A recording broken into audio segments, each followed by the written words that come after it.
ஆனால் உலக நாடுகளை பொறுத்த மட்டில் அது பிராந்திய மேலாண்மையான இந்தியாவாக இருந்தாலும் சரி, அல்ல வெள்ளாண்மையாக இருந்த அமெரிக்காவும் அதனுடைய ஆதரவு நாடுகளான மேற்குலக நாடுகளாக இருந்தாலும் சரி, அவர்களை பொறுத்த மட்டில் கடலிலும் வானிலும் ஒரு மக்கள் சக்தி பலங்கொண்டு எழக்கூடாது. எந்த ஒரு அரசாங்கத்தினுடைய படைபலன்தான் மேலானதாக இருந்து மக்களை நெறிப்படுத்த வேண்டுமே தவிர, மக்களுடைய சக்தி அரசாங்கத்தை நெறிப்படுத்துகின்ற ஒரு தன்மை உலகிலே தோன்றக்கூடாது. அரபாத் கையேந்தினார். இந்த பாலகுமாரன் என்ற புத்தகத்துல கூடி உழவு எழுதியிருக்க. அரபாத் போய் கையேந்தினார். ஒலிவிலையா அல்லது பிஸ்டல் ஆண்டு கூட எடுத்து காட்டினார். அவர்கள் ஏமாத்தினாங்களே தவிர இதுவரை என்ன நடந்தது? இன்றைக்கு ஒரு நியாயமான தீர்வை வழங்கியிருந்தால் ஹமாஸே நான்கு பூந்து 1200 பேரை கொல்ல வேண்டி வருகிறது. முல்லைத்தீவு சிங்களமயமாக்கப்படுகிறது. கொக்கு தொடுவாய் கிராமம் போன்ற 3 கிராமங்களையும் 6 கிராம பிரிவுகளையும் கொண்ட வளமான பகுதிகள் முதல் மதுரமடு, தண்ணிமுறிப்பு, ஆமியன்குளம் போன்ற மானாவாரி காணிகள் வரை அனைத்தையுமே சிங்களவர்களுக்கு தாரவாதத்தை கொடுக்கப்படுகிறது. இனியாவது தமிழ் அரசியல்வாதிகளை மௌனத்தை கலைத்து மக்களுக்காக பேசுங்கள் என்று அந்த தாய் குரல் எழுப்புகின்ற பொழுது இதைத்தான் இலக்கும் உயிருடைய தமிழும் இந்த 15 ஆண்டுகளாக கூறி வருகின்றோம். கடற்கரையில் முள்ளிவாய்க்காலில் நாங்கள் எவ்வாறு ஒரு கொட்டில்களில் இருந்தோமோ அதே போல இங்காலும் ஒரு ரஃபா பகுதியில் அந்த கடற்கரையோட கொட்டில்களில் இருக்கிறார்கள். அங்கு கட்டிடங்கள் இல்லை, அதற்கும் குண்டு வீசுகிறார்கள். அந்த இனப்படை படுகளுடைய விளைவாக தங்களுடைய உயிரையும் உடைமைகளையும் தங்களுடைய நாளாந்த வாழ்வையும் பாதுகாப்பதற்கான சக்தியாகத்தான் மக்களுடைய சக்தி தான் ஆயுதமாக வெளிப்பட்டது. அதை எத்தனையோ ஆய்வுகள் வெளிப்படுத்தி இருக்கின்றது. தமிழர்களுடைய பலம் என்பது அவருடைய துப்பாக்கியில் இருந்த குண்டில் இருந்து வரவில்லை, மக்களுடைய சக்தி தான் அந்த குண்டாக பரிணமித்தது. அந்த நாட்டின் மக்கள் கொஞ்சம் வீழ்ச்சி அடையும் போது அந்த நாடு வெளித்தெழுகிறது. உங்களோட மண் பறி போகிறது, மக்கள் அங்கிருந்து வெளியேறுகிறார்கள். இந்த நிலையில் நாங்கள் என்ன செய்கிறோம் என்பதுதான் இங்கு பிரச்சனை. வேறு எந்த வழிகளிலும் அடைவோம் என்று அந்த தேர்தல் விஞ்ஞாபனத்தில் கொடுக்கப்பட்ட அந்த அடிப்படையில் தான் மக்கள் வாக்களித்தார்கள். அந்த அடிப்படையில் தான் இந்த ஆயுத போராட்டம் தோற்றம் பெற்றது. இந்த ஆயுத போராட்டத்தினுடைய வளர்ச்சி தேவை அது எப்படி பரிணமித்தது என்று அந்த வரலாற்று திரிவாதத்தை செய்து தயவு செய்து தமிழ் தேசிய நீக்கத்துக்குள் செல்லாதீர்கள்.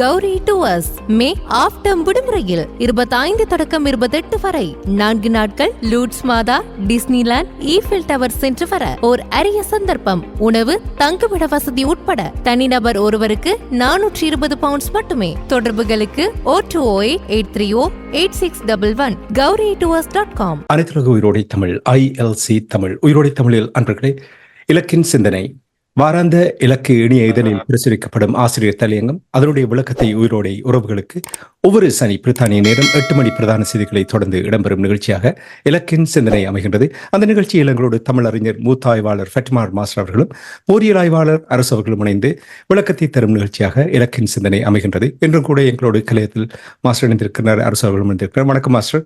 வணக்கம் தனஞ்சானி. வணக்கம் அரசு. வணக்கம் அரசு அவர்களே. வணக்கம் மாஸ்டர். வணக்கம் தனஞ்சானி. இன்றைய ஆசிரியர் தலையங்கம் ஈழத்தமிழர் இறமையை ஒடுக்கும் ஸ்ரீலங்காவிடமும் அதன் ஆதரவு நாடுகளிடமே 15 ஆண்டுகளாக தீர்வு தேடும் விந்தை. என்ன விந்தை என்பதை விளக்குங்கள் மாஸ்டர். 2009ஆம் ஆண்டிலிருந்து இன்று மட்டும் தாயகத்திலும் சரி புலத்திலும் சரி ஈழத்தமிழ் அரசியல்வாதிகள் ஸ்ரீலங்காவுக்கூடாக தீர்வு பெற முயற்சிக்கின்றார்கள். அந்த பின்னணியில் தான் ரணிலுடன் பேச்சுவார்த்தைக்கு போகின்ற பல முயற்சிகளை கூட மேற்கொண்டார்கள். அதே போல எந்த நாடுகள் ஸ்ரீலங்காவோடு இணைந்து நின்று அதன் ஆதரவு நாடுகளாக இருந்து இந்த ஈழத்தமிழுடைய இறைமை ஒடுக்குவதற்கு துணை செய்தனவோ அந்த நாடுகளிடம் தான் மற்றொரு சாரார் ஈழத்தமிழுடைய தேசிய பிரச்சனைக்கான தீர்வினை தேட முற்படுகின்றார்கள். அவ்விதமான ஒரு சூழல் தான் இந்த 15 ஆண்டுகளாக காணப்பட்டிருக்கின்றது. இதன் காரணமாகத்தான் அடிப்படையில் மக்களுடைய தேவைகளையோ அல்லது மக்களுடைய எண்ணங்களையோ பிரதித்துவப்படுத்துகிற எந்த ஒரு செயற்பாட்டையும் தாயகத்திலும் புலத்திலும் 15 ஆண்டுகளாகவும் செய்யவில்லை என்பதுதான் வெளிப்படையான உண்மை. இதுதான் இந்த மாற்றத்துக்கான ஒரு விழிப்புணர்வையோ அல்லது மேலெழுதலையோ செய்ய முடியாமல் இருக்கின்றது. பொதுவாக ஒரு முறையும் இந்த ஈஸ்டருக்கு பிறகு வருகின்ற 40வது நாளில் கிறிஸ்தவ மரபில் உலகம் முழுவதும் இருக்கின்ற கிறிஸ்தவ மக்கள் கிறிஸ்துவனுடைய விண்ணேற்ப விழாவை கொண்டு வருவார்கள். அந்த நேரத்திலே ஒரு முக்கியமான விடயம் பேசப்படும். அதாவது ஒரு நிலையிலிருந்து இன்னொரு நிலைக்கு மாறுபடுகிற தன்மைதான் இறப்புன்னு சொல்லப்படும். இறப்புன்னு சொல்வது ஒரு நிலையிலிருந்து இன்னொரு நிலைக்கு மாறுபடுகின்ற ஒரு நிலை. அப்படி மாறுபடுகின்ற பொழுது ஒரு விழிப்புணர்வு ஏற்படும். அந்த பின்னணியிலே ஒரு விழிப்புணர்வு ஏற்படும். அதைத்தான் உயிர்ப்புன்னு சொல்வார்கள். அந்த உயிர்ப்பின் பின்னணியில் நாங்கள் மேலெழுகிற தன்மையைத்தான் இந்த விண்ணகத்துக்கு விண்ணகத்துக்கு கிறிஸ்து எழுந்தருளினார் என்ற அந்த கருத்தை கூறுவார்கள். இது எதற்காக சொல்கின்றேன் என்றால், மனிதர்களுடைய வாழ்விலும் சரி, இயற்கையினுடைய உயிரினங்களுடைய வளர்ச்சியிலும் சரி, எப்பொழுதுமே மாற்றத்துக்கு ஊடாக ஒரு விழிப்புணர்வு, ஒரு உயிர்ப்பு, அந்த உயிர்ப்பை நாங்கள் கொண்டு எழுகின்ற பொழுது ஒரு மேலெழுகின்ற தன்மை வரும். அந்த மேலெழுகின்ற தன்மை கூடாக முதல் இருந்த நிலையை விட அடுத்த காலகட்டம் சிறந்ததாக அமையும். இந்த பாணியில் தான் முதலாவது உலக மகாயுத்த காலத்தை விட 2வது உலக மகாயுத்த காலம் சிறந்ததாக இருந்தது. 2வது உலக மகாயுத்தத்தை விட முதலாளித்துவ காலம் சிறப்புடையதாக இருந்தது. முதலாளித்துவ காலத்துக்கு பின்னர் முதலாளித்துவ காலம் முதலாளித்துவ காலத்தை விட சிறப்புடையதாக இருக்கும். இதுதான் கேகலிசத்தினுடைய அடிப்படையும். இந்த அடிப்படையில் தான் ஒரு காலகட்டத்திலிருந்து இன்னொரு காலகட்டத்துக்கு மனித வரலாறு நகர்கின்றது என்று கேகல் கூறியதும், அவருடைய மாணவனாக இருந்த கார்ல் மார்க்ஸ் அதிலே மாற்றத்தை கொண்டு மனித வலுவின் மூலமாக இதை செயற்படுத்த வேண்டும்.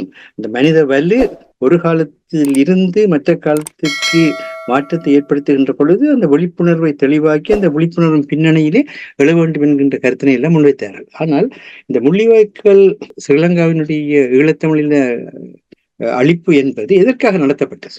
2 காரணங்களுக்காக நடத்தப்பட்டது. ஸ்ரீலங்காவை பொறுத்த மட்டில் ஈழத்தமிழர்களுடைய இறமையை ஒடுக்கி மீளவும் அதன் மேல் தன்னுடைய படைபல ஆக்கிரமிப்பை கொண்டு ஈழத்தமிழர்களுடைய அரசியல் பணியை பெற வேண்டும் என்கின்ற நோக்கிலே நடத்தப்பட்டது. ஆனால் உலக நாடுகளை பொறுத்த மட்டில், அது பிராந்திய மேலாண்மையான இந்தியாவாக இருந்தாலும் சரி, அல்ல வெள்ளாண்மையாக இருந்த அமெரிக்காவும் அதனுடைய ஆதரவு நாடுகளான மேற்குலக நாடுகளாக இருந்தாலும் சரி, அவர்களை பொறுத்த மட்டில் கடலிலும் வானிலும் ஒரு மக்கள் சக்தி பலங்கொண்டு எழக்கூடாது. எந்த ஒரு அரசாங்கத்தினுடைய படைபலன்தான் மேலானதாக இருந்து மக்களை நெறிப்படுத்த வேண்டுமே தவிர, மக்களுடைய சக்தி அரசாங்கத்தை நெறிப்படுத்துகின்ற ஒரு தன்மை உலகிலே தோன்றக்கூடாது. இந்த அடிப்படையில் தான் கடலில் தமிழ் விடுதலை புலிகளுக்கு இருந்த அந்த மேலாண்மை தான் இவர்களுக்கான ஒரு அச்சமாக இருந்தது. அதை மேலும் சிக்கலுக்குள்ளாக்குற வகையிலே கட்டுநாயக்க விமான நிலைய தாக்குதல் நடத்தப்பட்டதன் பின்னர் வானிலும் அத்தகைய ஒரு வளர்ச்சி ஏற்படுவதை இவர்கள் அவதானித்தார்கள். ஆகவே ஒரு மக்கள் சக்தி ஒன்று எப்பொழுதுமே இருக்கின்ற இந்த மேலாதிக்க வல்லாண்மைகளுக்கு மேலாக செயற்படுகின்ற ஒரு முறைமை உலகில் தோன்றுமாக இருந்தால், உலகினுடைய இந்த மக்களை அடக்கி ஒடுக்கி ஆள்கின்ற இந்த தன்மைக்கு ஒரு சவாலாக அமைந்திரும் என்கிற பின்னணியில் தான் இந்த முள்ளிவாய்க்கால் ஈழத்தமிழில அழிப்பென்று சொல்லப்படுகின்ற தமிழர்களுடைய பலத்தை, உட்கட்டுமானங்களை சிதைக்கின்ற அந்த தன்மை, தமிழர்களுடைய மனித வலுவை குறைக்கின்ற அடிப்படையைத்தான் 1,76,000 ஈழத்தமிழ் மக்கள் இனப்படுகொலை செய்யப்பட்டார்கள். அதே போல தமிழர்களுடைய எல்லா விதமான உட்கட்டுமானங்களும் சேர்க்கப்பட்டன. இந்த உட்கட்டுமான சிதைப்பு என்பது இன்னொரு முக்கியமான விஷயம். அதாவது நிலத்தை அபகரித்தல், அந்த நிலத்திலே இருக்கின்ற மூலவளங்களை தங்களுக்குரியதாக மாற்றுதல், அந்த நிலத்தையும் அந்த மூலதனத்தையும் பயன்படுத்தி தாங்கள் ஏற்படுத்துகின்ற குடியேற்றங்கள் மூலமாக அல்லது தாங்கள் ஏற்படுத்துகின்ற பொருளாதார கட்டமைப்புகள் மூலமாக மனித வலுவையும் இயற்கை மூலவளத்தையும் சுரண்டுதல், இதுதான் அடிப்படையான ஒன்று.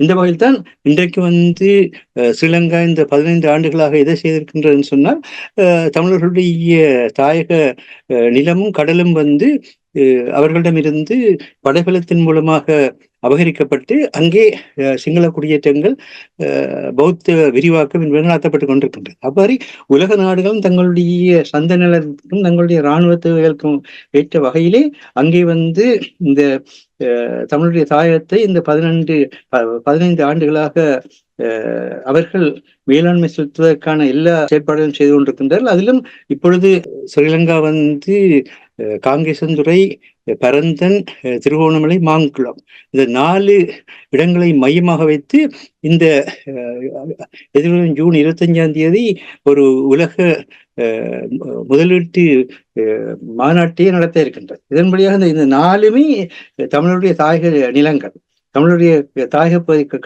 கடல் வளங்கள் இருக்கிற பகுதிகள், இவற்றை மையமாக வைத்து அவர்கள் தங்களுக்கான பொருளாதார தேவைகளை பூர்த்தி செய்யும் என்ற வகையிலே ஒரு வகையிலே வந்து அங்கு கைத்தொழில்பேட்டைகளாக இந்த 4 பகுதிகளை மாற்றுவதன் மூலம் அங்கு சிங்கள குடியேற்றத்தை வெளிப்படுத்த போகின்றார்கள். அந்த சிங்கள குடியேற்றத்தை அங்கு உறுதிப்படுத்துகின்ற அதே நேரத்திலே உலக நாடுகளும் தங்களுடைய தேவைக்காக எங்களுடைய மண்ணினுடைய வளங்களையும் எங்களுடைய மக்களுடைய மனித வலுவையும் குறைந்த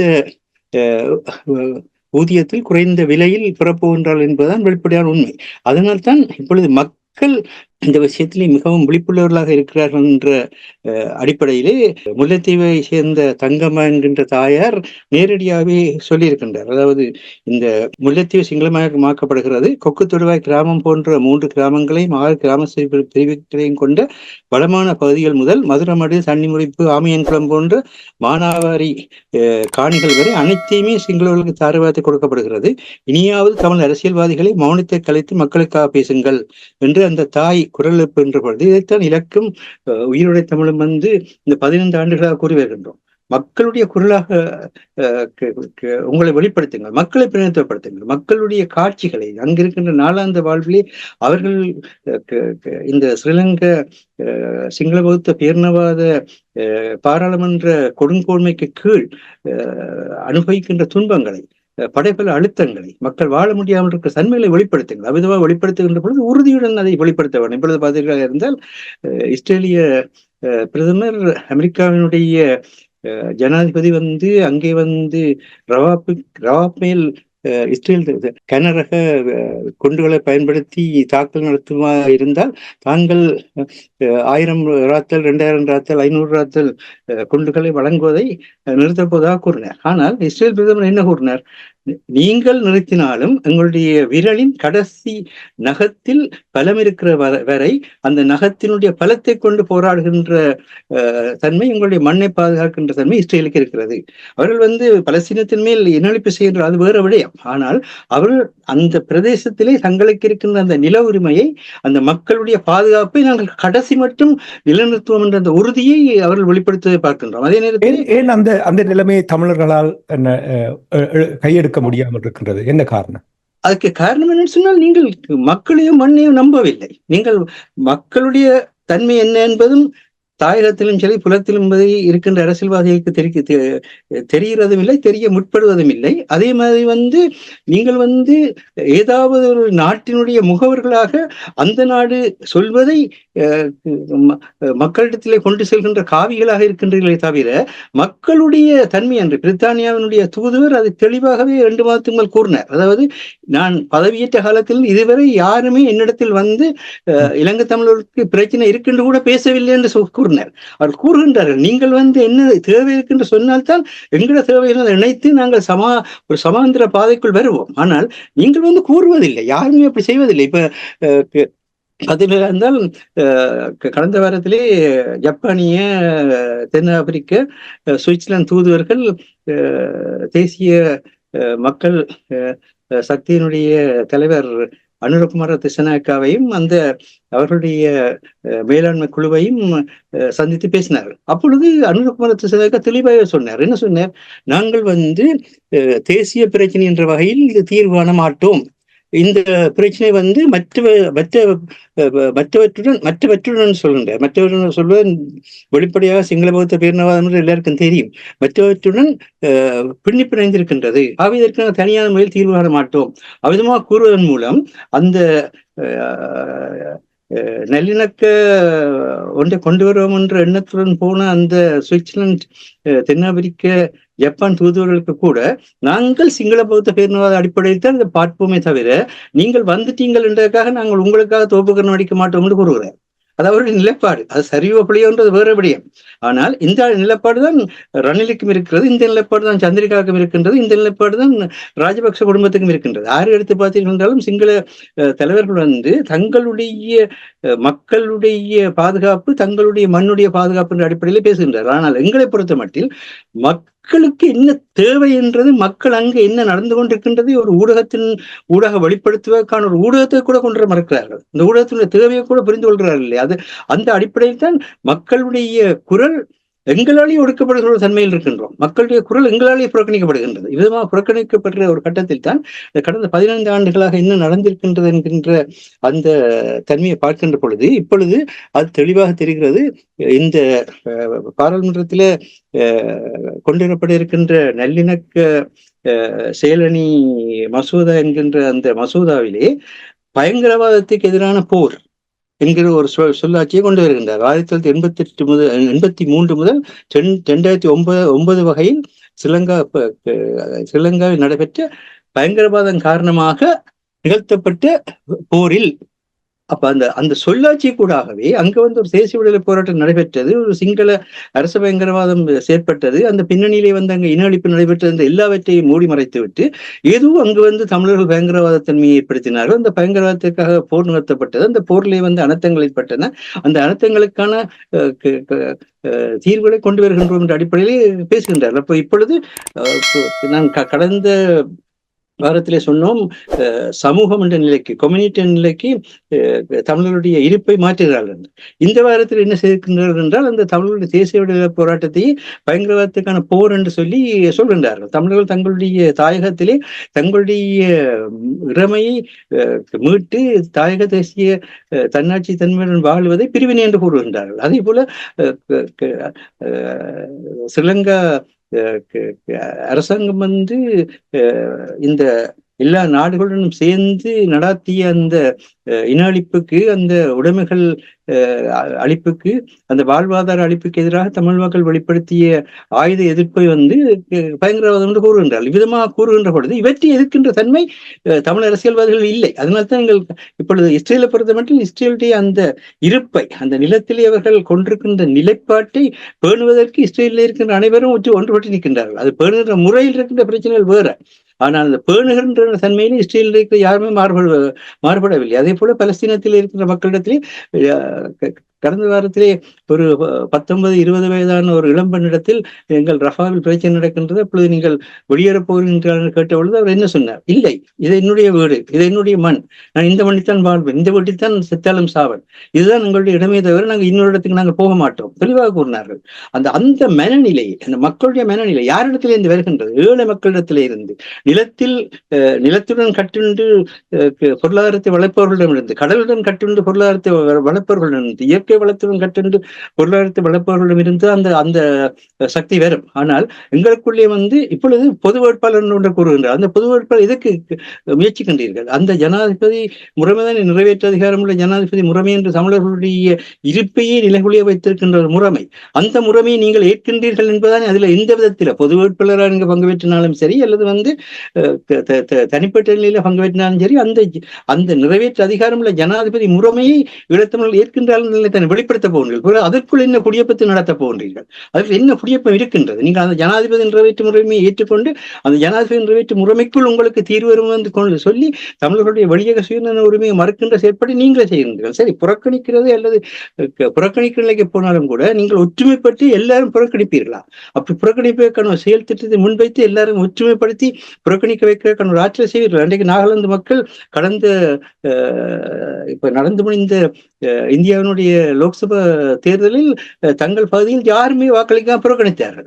அது வெளிப்படையான ஒன்று. அவ்வளவு ஒற்றுமையுடன் புறக்கணித்தார்கள். அப்பொழுது புறக்கணிப்பு வெற்றி கிட்டியது. ஆனால் எங்களுக்குள் புறக்கணிப்பை கூறுவவர்கள் மக்களை ஒன்றுமைப்படுத்துகிறீர்களா அல்லது ஒரு குழுவாக நின்று கொண்டு நாங்கள் புறக்கணிக்கிறோம் என்று கூறுகிறீர்களா கேள்விக்கு பதில் இல்லை.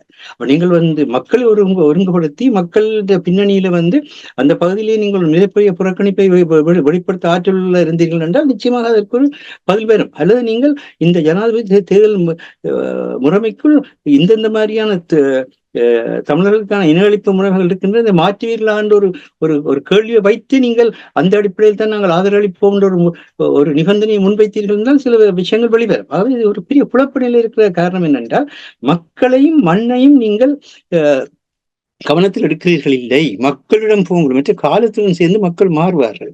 இன்றைக்கு இருக்கிற நிலையில திருவண்ணாமலை காங்கேசந்துர மாங்குளம் பரந்தன் இந்த இவ்வளவு பகுதிகளும் இந்த அடுத்த 6 மாசத்துக்கு பறிபோக போகிறது. அதை தடுக்கிறதுக்கு என்ன செய்ய போறீர்கள்? இந்த மாதிரியான கேள்விகள் எதுவுமே இல்லை. இதைத்தான் இந்த முறை ஆசிரியர் தலையங்கத்தில் இடத்தமிழ் இறைமையோடுக்கும் ஸ்ரீலங்காவுடன் ஆதரவு நாடுகளிடையே 15 ஆண்டுகளாக தீர்வு தேடும் விந்தை என்று தலைப்பில் எடுத்து நோக்கிறோம். என்னன்னு சொன்னால் நாங்கள் முள்ளிவாய்க்கால் நினைவேந்தலை இன்னும்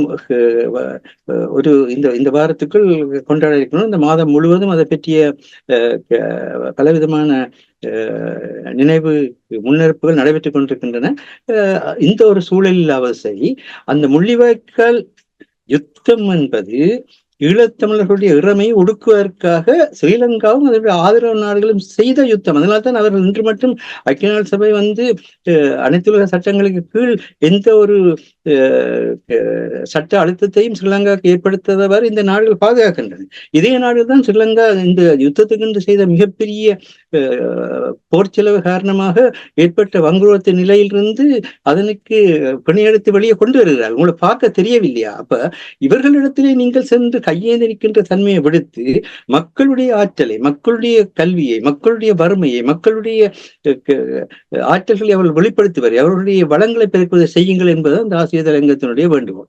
நன்றி மாஸ்டர். நீங்கள் கூறுவது உண்மை. அதாவது மக்களுடைய எண்ணங்கள், மக்களுடைய தேவை என்ன என்று அதற்கேற்றவாறு செயல்படாதனுடைய ஒரு விளைவாகத்தான் தமிழ் தேசியம் சிதைந்து போயிருக்கின்றதை பார்க்கக்கூடிய இருக்கு. நீங்கள் எந்த அமைப்பை எடுத்தீர்களென்றாலும் ஒரு கூட்டத்துக்கு அழைப்பு விட்டால் ஒரு குறைந்தபட்சம் ஒரு 5000 போனாலே அது ஒரு பெரிய ஒரு வெற்றியாகத்தான் பார்க்கிறார்கள். போர்க்காலங்களில் 1,00,000க்கு மேற்பட்ட மக்கள் திரளாக திரண்டு தங்களுடைய ஆதரவையும் தங்களுடைய ரஃபா பகுதியில் அல்லது காசாவில் நடக்கின்ற அதே மாதிரியான நிலைப்பாட்டில் இருந்தவர்கள்.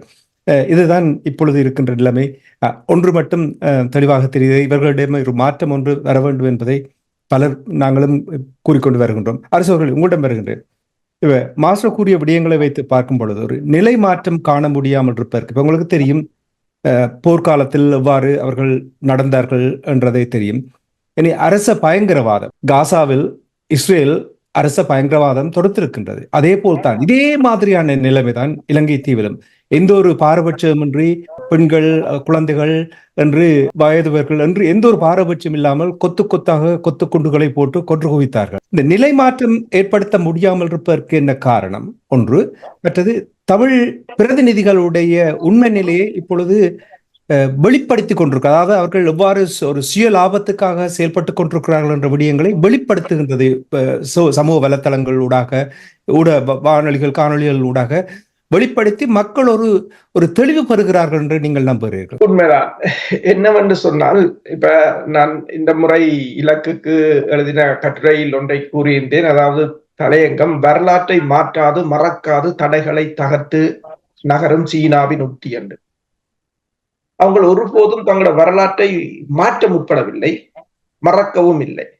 ஆனால் அதை வைத்துக் கொண்டு அதில் மாற்ற சவால்களை முறியடித்து முன்னகர்வதுதான் அதன் உத்தி. இப்ப நீங்கள் பார்த்தீர்கள் என்று சொன்னால் பெருங்குழப்பம். அண்மையில் ஒருவர் எனக்கு ஒன்றை அனுப்பியிருந்தார். அதில் பெரும் ஒரு பட்டிமன்றம் என்னென்றால், நாங்கள் திருப்பி அடித்ததே ஒரு பிழை என்று. நாங்கள் திருப்பி அடித்தது பிழை, நாங்கள் அறிவுபூர்வமாக செயற்பட வேண்டும். 30 வருடம் திருப்பி அடித்தோம் ஆயுதத்தை, அதாவது 30 வருடம் திருப்பி அடித்தோம் ஆயுத போரில். ஒரு தேசத்தை கட்டியமைத்தோம். வான்படை, கடற்படை, தரைப்படை என்று சொல்லி ஒரு நாட்டின் அத்தனை கட்டுமானத்தையும் கட்டியமைத்தோம் 30 வருடம். அந்த கட்டுமானத்தின் அடிப்படையில் அனைத்துலக மட்டத்தில் ஒரு அங்கீகாரத்தை பெற்றோம். சமனாக உட்கார்ந்து பேசினோம். சரி, இப்ப நீங்க 15 வருடத்துக்கு அறிவுபூர்வமாக செய்தது என்ன? உங்களால் அறிவு சரி. இஸ்ரேல் சிரியாவில் இருக்கின்ற சீனாவின் ஈரானின் தூதரகத்தை தாக்கினார். தூதரகம் என்பது அந்த நாட்டின் நிலைமை. ஈரான் திரும்பி தாக்கியது. அப்ப அதை நாங்கள் திருப்பி தாக்கி விட்டார், அறிவற்றவர். போர் என்பது ஒரு கலை என்றுதான், போரியல் கலை என்றுதான் சொல்வது. போரை யாரும் ரவுடித்தனம் என்று சொல்வதில்லை. சங்க காலத்திலிருந்து போர் என்பது ஒரு கலை, போரியல் கலை. இங்கும் பார்த்தீங்கன்னா என்றால் சன்ரிங்கம் யூனிவர்சிட்டி வந்து மிகப்பெரிய யூனிவர்சிட்டி, போரியல் கலை. உலகம் முழுவதும் அது ஒரு கலையாகத்தான் இருக்கு. அந்த நாடுகள் தங்களை பாதுகாப்பதற்கு போர் என்பது, போர் தான் அந்த மக்களின் அந்த மண்ணையும் மக்களையும் காப்பதற்கான ஒன்று. அன்றிலிருந்து இன்று வரையிலும் நீங்கள் சங்க காலத்திலிருந்து போர்கள் தான் அந்த வரலாற்றை எழுதியதில் முக்கிய பங்கு எல்லா போர்களுக்கும் தான். ரஷ்ய அதிபர் வந்து 5வது தடவை பதவியேற்கும் போது அவர் கூறியது ஒன்றுதான், அதாவது எங்கள் நாடு வந்து பீப்புள்ஸ் மிலிட்டரி இண்டஸ்ட்ரியல் காம்ப்ளெக்ஸ். போர் வேறு மக்கள் வேறு இல்லை, படை வேறு மக்கள் வேறு இல்லை. நாங்கள் அது 1வது உலக போராக இருந்தாலும் 2வது உலக போராக இருந்தாலும் எங்கள் சிஸ்டம் அப்படித்தான். அதாவது இந்த மிலிட்டரி இண்டஸ்ட்ரியல் காம்ப்ளெக்ஸ் என்றது மக்களுடையது என்றே இல்லை. இராணுவத்தின் வேறு மக்கள் வேறு இல்லை. அவ்வாறுதான் அவர்கள் வாழ்ந்தார். நாங்கள் என்ன, எங்கள் இயலாமையை மறைப்பதற்கு நாங்கள் புது புது அர்த்தங்களை கண்டுபிடிக்கிறோம், வரலாற்றை மாற்றுகிறோம், அவரை பிழை என்கிறோம், இவரை சரியன். உங்களால் இயலாவிட்டால் விரட்டி விடுங்கள், அடுத்த அது வெற்றிடமாக இருக்கட்டும். ஏனென்றால் ஒரு தவறானவர்கள் அதில் இருந்து வழிகாட்டுவதை விடுத்து அது வெற்றிடமாக இருப்பது எவ்வளவோ மேல். அதுதான் அந்த முக்கியம். நீங்கள் இதில் ஒன்றை பார்க்கலாம் என்றால், நீங்கள் கேட்டது போல, அதாவது இந்த அரசியல்வாதிகளை பொறுத்தவரையில் மெல்ல மெல்ல நீங்கள் கூறியது போல அம்பலப்படுத்தப்பட்டு கொண்டு வருகின்ற ஒரு சம்பவங்கள்லாம் இடம்பெற்றுக் கொண்டிருக்கின்றன. என்றால் அவர்களுக்குள்ளேயே கொன்ட்ரடிக்ஷன். முதல் கூறி இதை இப்படி செய்யலாம், அதை அப்படி செய்ததெல்லாம் சரி, நீங்கள் செய்ததை எது நடந்ததோ அது நன்றாகவே நடந்தது, நீங்கள் நடக்க இருப்பதை நன்றாக நடத்தி பாருங்கள். இல்ல, இருக்கின்ற 13 நாடாளுமன்ற உறுப்பினர்கள் தானே, இதற்கு மேல் வேற இல்லை. ஒரு 100 அல்லது 200 300 உறுப்பினர்கள் இருந்தால் ஒரு குழப்பத்தை ஏற்படுத்துவார்கள்.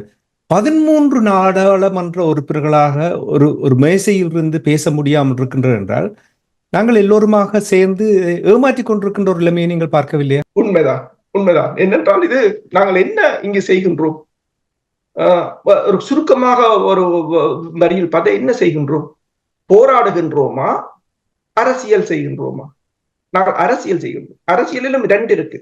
ஒன்று டர்ட்டி பொலிட்டிக்ஸ், ஒன்று வந்து ஒரு நியாயமானது. நாங்கள் இதில் எங்க நிற்கிறோம் என்றதை நான் சொல்லி தேவையில்லை, உங்களுக்கு பார்க்க தெரியும். 15 வருடத்துக்கு எந்த பொலிட்டிக்ஸ் நாங்கள் நடத்தி கொண்டிருக்கிறார்கள். ஒரு நாளும் அரசியல் என்பது அரசியலை சாக்கடை என்று சொல்லக்கூடாது. ஏனென்றால் அரசியல் என்பது அது ஒரு அதை நாங்கள் அப்படி மாற்றி வைத்திருக்கிறோமே தவிர, இல்லது பெரிய பெரிய பல்கலைக்கழகத்தில் ஏன் பொலிட்டிக்கல் சயின்ஸை படிப்பிக்கிறாங்க? ஏன் உங்கள் பிள்ளைகளை பொலிட்டிக்கல் சயின்ஸ் படிப்பதற்கோ அல்லது எக்கானமி படிப்பதற்கோ அனுப்புகிறீர்கள்? அது நல்லது, எல்லாம் நல்லது. நாங்கள் நல்லதாக பார்த்து அதை நல்லதாக செயற்படுத்துவோமாக இருந்தால் அது சரியாகத்தான், சிஸ்டம் சரியாகத்தான் இயங்கும். நீங்கள் தவறான இடத்தில் நின்று கொண்டு அந்த சிஸ்டத்தை பிழை என்று சொல்வதுதான் இங்குள்ள பிரச்சனை. இப்ப மாஸ்டர் கூறியது போலதான், உங்களை அழித்தவனிடம் போய் நீங்கள் மன்றாடுவீங்கள், கையேந்துகிறீர்கள். இன்று அரபாத் வந்து கையேந்தினார். இந்த பாலகுமாரன் என்ற புத்தகத்துல கூட இவ்வளவு எழுதியிருக்க. அரபாத் போய் கையேந்தினார், ஒலி விலையா அல்லது பிஸ்டல் ஆண்டு கூட எடுத்து காட்டினார். அவங்களை ஏமாத்தினாங்களே தவிர இதுவரை என்ன நடந்தது? இன்றைக்கு ஒரு நியாயமான தீர்வை வழங்கியிருந்தால் கமாசே நான்கு பூந்து 1200 பேரை கொல்ல வேண்டி வருகிறது. இன்றைக்கு லைவ் ஸ்ட்ரீம் அந்த உலகம் பார்த்து கொண்டிருக்கிறது ஒரு இனப்படுகொலை.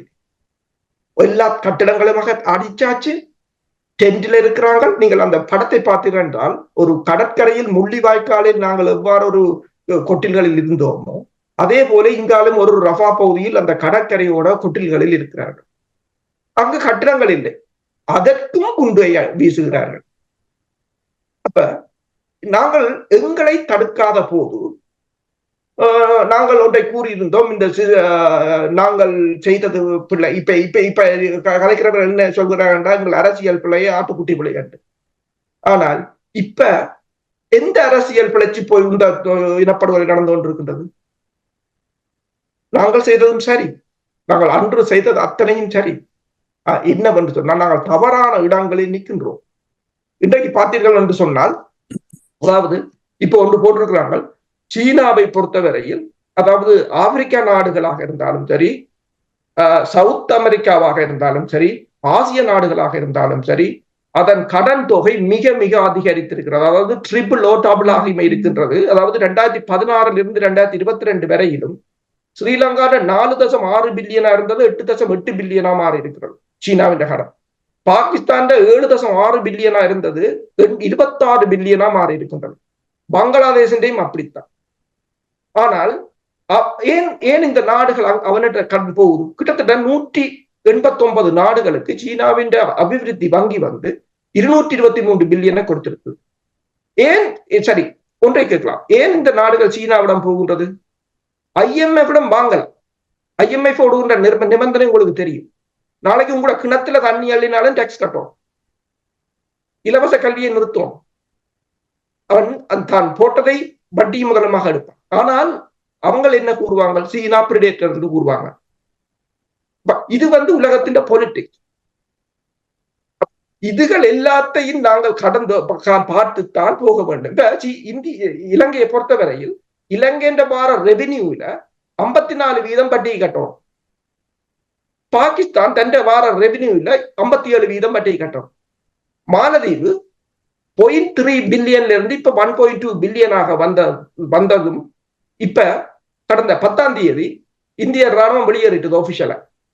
எவ்வாறு இலங்கையிலிருந்து வெளியேறியதோ அதை போல ஒபிஷியலா அவங்க வெளியேறிட்டாங்க, வெளியேற்றி போட்டாங்க. இன்றைக்கு நீங்கள் பார்த்துட்டீங்கன்னு சொன்னால், அமெரிக்காவின் அசிஸ்டன்ட் செக்ரட்டரி டொனால்ட் லூ வந்திருக்கிறார். இந்தியாவுக்கு வந்து, சென்னைக்கு வந்து, இப்ப கொழும்பில நிற்கிறார். அடுத்தது பங்களாதேஷ் போறார். இந்தோ பசிபிக் பிராந்தியத்தின் உறுதித்தன்மையை கட்டியமைப்பது, இலங்கையில கடன் மறுசீரமைப்பு. அவசரமாக யூலிசங் போய் சென்ட்ரல் பேங்க் கவர்னரை சந்தித்திருக்கிறார். ஏனென்று சொன்னால், அரசு தலைவர் தேர்தல் இயக்கிக் கொண்டிருக்கிறார் வேகமாக. ஆனால் நாங்கள் கேட்டோம் எரிக் சொல்கை இலக்கு சார்பாக, இந்த இலங்கையின் தேர்தலில் மேற்குலகத்தின் பங்களிப்பு எதுவும் இருக்கும். அவர் அதுக்கு நக்கலாகத்தான் கொண்டார். மேற்கோ கிழக்கோ வடக்கோ தெற்கோ எதுவும் அங்கு இல்லை என்று பொய் கூறுகிறார்கள் என்பது தெரிந்தபடியே. ஆனால் பொய் கூறுவரிடம் போய் நாங்கள் கையேந்தி நிற்பதுதான் எங்கள் மக்களை நம்பாது. மாஸ்டர் அடிக்கடி கூறுவது போல், உங்கள் மக்களையும் மண்ணையும் நம்பாது அவங்களிடம் போய் கையேந்துவதுதான் மிகப்பெரிய ஒரு அந்த தற்போதைய இந்த பின்னடைவுக்கான ஒரு காரணம். உண்மைதான். நன்றி அரசுகள். அதாவது நீங்கள் கூறினீர்கள், அந்தந்த பட்டிமன்றம் தொடர்பாக நீங்கள் கூறும் பொழுது வேடிக்கையாகத்தான் இருக்க என்றால், அந்தந்த காலகட்டங்களில் என்னென்ன தேவை என்றதை உணர்ந்து அப்பொழுது நடத்தினார்கள். அப்படி என்று சொன்னால், போராடி இருக்கக்கூடாது என்றால் நெல்சன் மண்டேலாவும் இருந்திருந்தால் சவுத் ஆப்பிரிக்கா இப்பொழுது இன்னும் தொடர்ச்சியாக வெள்ளையர்களுடைய ஆட்சியில் தான் இருந்திருக்கும். அப்ப இதுதான் அவர்களுடைய அந்த உலக அறிவு. நீங்கள் கூறுவதை வைத்தே எனக்கு உணரக்கூடிய. அவர்கள் என்ன கூறுகிறார்கள் என்று சொன்னால், உணர்ச்சிக்கு வழிவகுக்கிறோம். உணர்ச்சி இருந்தால் தான் புள்ளையே பிறக்குது, தெரியும். உணர்வு இல்லாதவனை சடலம் என்றுதான் கூறுவார். அதாவது கரும்புலிகளையோ அல்லது தாக்குதல் படையணியையோ சொல்வாங்களா, அதில் இருக்கிற போராளிகளை சொல்வார்கள் மென்மையான மனம் படைத்தவர்கள். ஏனென்றால், உன் அம்மாவுக்கு ஒருத்தன் அடித்தான் என்றால் திருப்பி அடிக்கக்கூடிய ஒருத்தன் என்றால் அவன் இளகிய மனம் உள்ளவன். என்றால் மற்றவனுக்கு இடம் வருகின்ற அநீதியை தாங்காதவன் தான் அது கையில் ஆயுதம் எடுக்கும். அது உணர்ச்சி அரசியலாம் கேவலமானது என்றால், நீங்கள் 15 வருடங்களில் செய்த அரசியலால் என்னத்தை சாதித்தீர்கள் என்றால் நாங்கள் அதை ஏற்றுக்கொண்டோம். உண்மைதான், புரிந்து கொள்ள வேண்டும் என்பதற்காகத்தான் அதை நான் இந்த கேள்வியை கேட்டிருந்தேன். என்றால் ஒன்று முடிந்த பின்பு, அது ஹைண்ட்சைட் இஸ் பியூட்டிஃபுல் என்று சொல்லுவார்கள். ஒன்றை முடிந்த பின்பு நாங்கள் எல்லோரும் பெரிய ஆலோசனை வழங்குகின்ற பெரிய நிபுணர்களாக வரலாம். ஆனால் அந்தந்த காலகட்டங்களுக்கு என்னென்ன தேவை என்றதை புரிந்து அந்த காலத்தின் ஓட்டத்தின் பால் செயல்படுவதுதான் அறிவு. இதை நாங்கள் புரிந்து கொள்ள வேண்டும் என்று. நன்றி அரசர்களே. போர் தொடர்பாக எல்லாம் நாங்கள் கூறும் பொழுது, அந்த காலகட்டத்தில் தேசிய தலைவர் அங்கே களத்தில் நின்று போய் ஒவ்வொரு இடத்தில் நின்று போராடவில்லை. அவர் எங்களுடைய மக்கள் அந்த இனத்துக்கான இனம் விடுதலை பெற வேண்டும், அதாவது ஒரு ஃப்ரீடம் ஃபைட்டர்ஸ் என்று தான் அப்பொழுது கூறினார்கள். ஆரம்பிக்கும் பொழுது ஃப்ரீடம் ஃபைட்டர்ஸ் என்று தான் கூறினார்கள். இனம் விடுதலை பெற வேண்டும் என்று அந்த மக்களை திரட்டி அந்த மக்களுக்கு விளங்கப்படுத்தி இதனுடைய நிலைமை, மண், அதனுடைய இறமை, அதனுடைய மொழி, இவை காப்பாற்ற வேண்டும், நாங்கள் பாதுகாக்க வேண்டும் என்பதற்காகத்தான் இந்த போராட்டம் ஆரம்பித்தது. அங்கு யாரையுமே சுட்டுக் கொள்வதற்காக போராட்டம் நடத்தவில்லை. இவ்வளவும் நடந்திருக்கின்ற நீங்கள் கூறுகின்ற விடயங்களை, அதாவது இப்பொழுது இருக்கின்ற அரசியல்வாதிகளை பற்றி நீங்கள் கூறும் பொழுது மக்களுடைய எண்ணங்கள், தேவைகளை புரிந்து கொள்ளவில்லை என்று சொன்னால் இப்படியே சொல்லிக் கொண்டு எவ்வளவு காலம் இருக்க போகிறோம்? இப்ப அரசு கூறிய அந்த உதாரணங்களை பார்க்கும் பொழுது 30 ஆண்டுகள் போராடினார்கள். 15 ஆண்டுகளில் யாரால் இதுவரையில் இந்த பட்டிமன்றத்தில் உரையாற்றினவர்களாக இருக்கட்டும், அமைப்புகளாக இருக்கட்டும், நாடாளுமன்ற உறுப்பினர்களாக இருக்கு, யாராவது ஒரு தாக்கத்தை ஏற்படுத்தக்கூடிய வகையில் ஏதாவது செய்திருக்க? இதைத்தான் நாங்கள் தொடர்ச்சியாக பேச வேண்டிய ஒரு நிலைமை இருக்கின்றனால் மாற்றம் வராமல் இருக்கின்றது. இதை மக்கள் மத்தியில் வெளிப்படுத்த வேண்டும், அவர்களூடாகத்தான் அந்த மாற்றத்தை ஏற்படுத்த வேண்டும். என்ன காரணம்? அரசுடைய கூற்றை மிக கூர்மையாக அவதானித்தால் அதற்கான விடை கிடைக்கும். அதாவது முதலில் மக்களுடைய கருத்தை வெளிப்படாமல் செய்வதற்கு வரலாற்று திரிவுவாதத்தை கொண்டு வருவார்கள், வரலாற்று திரிவுவாதம் செய்வார்கள். எல்லா இடத்திலும் அதான் மார்க்சிசம் சொல்ற மிகப்பெரிய பிரச்சனை அதுதான். அதாவது ஒரு வரலாற்று திரிவுவாதத்துக்கு கூட தான் மக்களுடைய அறிவை குழப்பலாம்.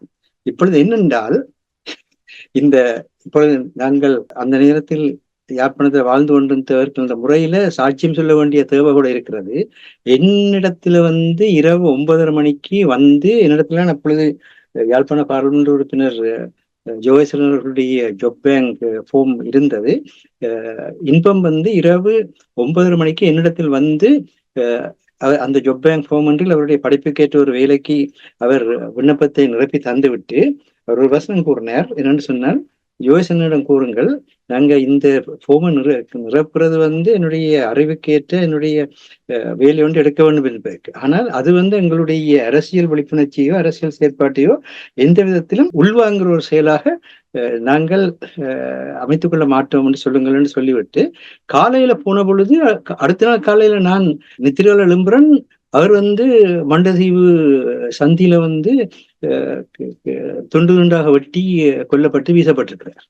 இவ்விதமாக சாதாரண மக்கள் இந்த 72க்கும் 77க்கும் இடப்பட்ட அந்த காலகட்டத்தில எத்தனை மக்கள் அவர்களுடைய வீடுகளில் இருந்தும் அவர்கள் தொழிலுக்கு செல்கின்ற பொழுதும் வெட்டி வீசப்பட்டார்கள் என்பது அந்த இன அழிப்பை தடுப்பதற்காகத்தான் மக்கள் ஆயுதத்தை தூக்கினார்கள், ஆயுதத்தை வெளிப்படுத்தினார்கள். அப்ப இது விதமாக இந்த போராட்டம் தொடங்குவதற்கு முன்பு 1956ஆம் ஆண்டிலிருந்து எவ்வளவு மக்கள், ஈழத்தமிழ் மக்கள் தாயகத்திலும் சரி தாயகத்துக்கு வெளியிலும் சரி இனப்படுகொலை செய்யப்பட்டார்கள்.